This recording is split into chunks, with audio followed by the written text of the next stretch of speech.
Apple's next living room device might be closer than we thought, and it's shaping up to be a lot more than a simple box refresh.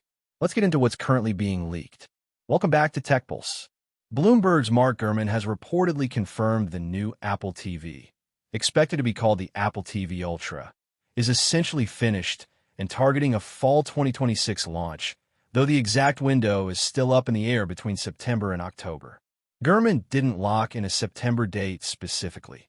He simply indicated the Apple TV Ultra and some new HomePod models are ready for a fall release, which leaves both September and October realistically on the table.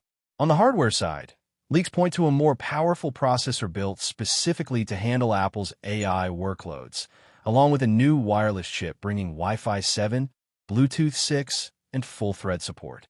Design-wise, don't expect a dramatic overhaul.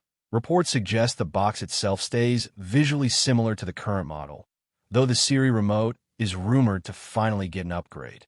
There's an interesting detail worth pointing out from WWDC 2026. When Apple showcased its upgraded Siri AI, capable of reading on-screen content, understanding personal context, and pulling live web data, the device list included iPhone, iPad, Mac, Apple Watch, and Vision Pro. The Apple TV wasn't mentioned, despite Apple covering tvOS 27 the same day. The read here is that current Apple TV hardware likely isn't powerful enough to run the full AI experience, and that capability may be specifically reserved for the new Apple TV Ultra chip. That chip is rumored to be the A17 Pro, and it would need to deliver more than raw speed.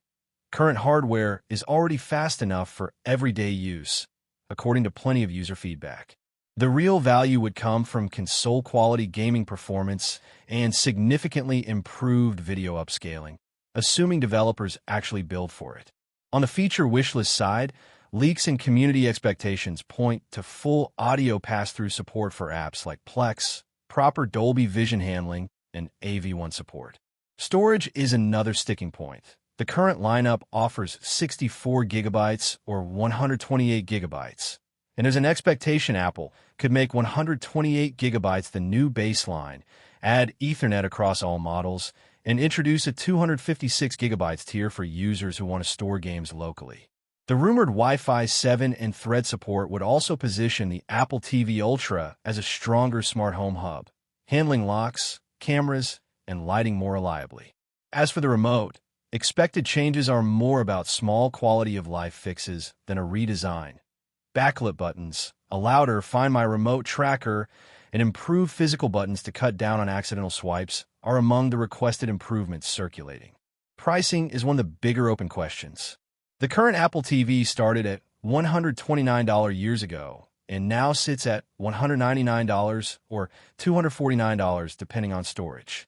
Given that upward trend, there's real concern the Apple TV Ultra could land around $299, which would put pressure on Apple to justify that price with a premium remote and full AI functionality out of the box. So where does that leave things right now? If your current setup works fine, it's probably worth waiting to see official specs and pricing before upgrading. If gaming, AI features, or smart home integration matter to you, the incoming model looks like the one to wait for. The current Apple TV really only makes sense as an immediate purchase if you need something working today. Bottom line, fall 2026 is the target window, with leaks pointing to a new chip, upgraded wireless, and an AI layer built around the next generation of Siri. None of this is confirmed yet, so treat it as rumor for now. Let me know in the comments what you're most hoping changes, and subscribe so you catch the official reveal the moment it happens.